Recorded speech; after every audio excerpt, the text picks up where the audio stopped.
l'imprimante 3D. En avez-vous entendu parler? Petite sœur de l'imprimante papier, avec elle, nous sommes désormais capables d'imprimer des objets. La technique? Une machine chauffée à plus de 300 degrés et une buse capable de chauffer du plastique et de le déposer pour modéliser l'objet. Ainsi, les objets seraient reproductibles à l'infini? Nous avons posé la question du devenir de la valeur de l'objet à Julien Robert, professeur à l'École supérieure d'art appliqué de Troyes.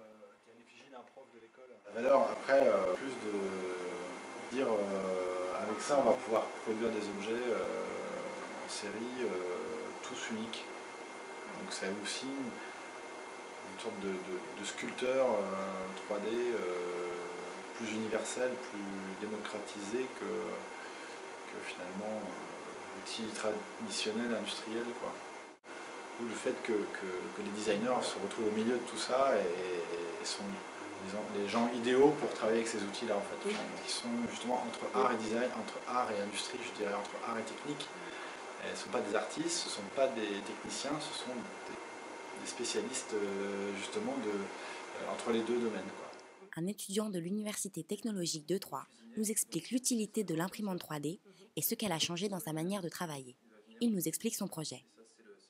Ce bras va recevoir des tablettes ou téléphone. Et en fait, le cuisinier va pouvoir, pendant qu'il cuisine, consulter sa tablette et regarder des recettes ou écouter de la musique ou faire plein de choses différentes. C'est un procédé qui est très nouveau. Et en fait, on s'est aperçu que ça avait vraiment des avantages considérables.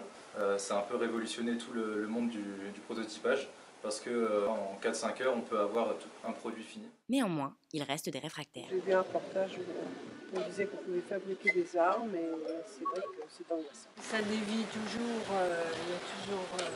ça va toujours vers le mal.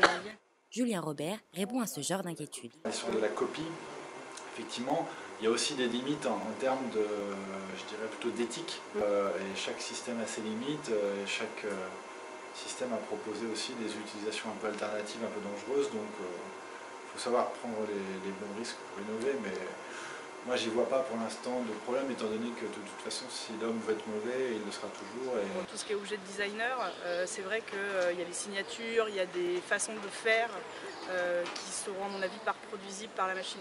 Parce que même si un objet de designer qui fait avec du plastique moulé, etc., c'est une technique à part entière et ça serait facilement identifiable par un expert. La main de l'homme, signature inestimable de l'objet, capable donc de surpasser les questions de propriété intellectuelle. Mais l'art n'est pas le seul enjeu. Des scientifiques ont en effet réussi à imprimer de véritables tissus humains. Bientôt, il sera possible de créer un cœur, votre cœur.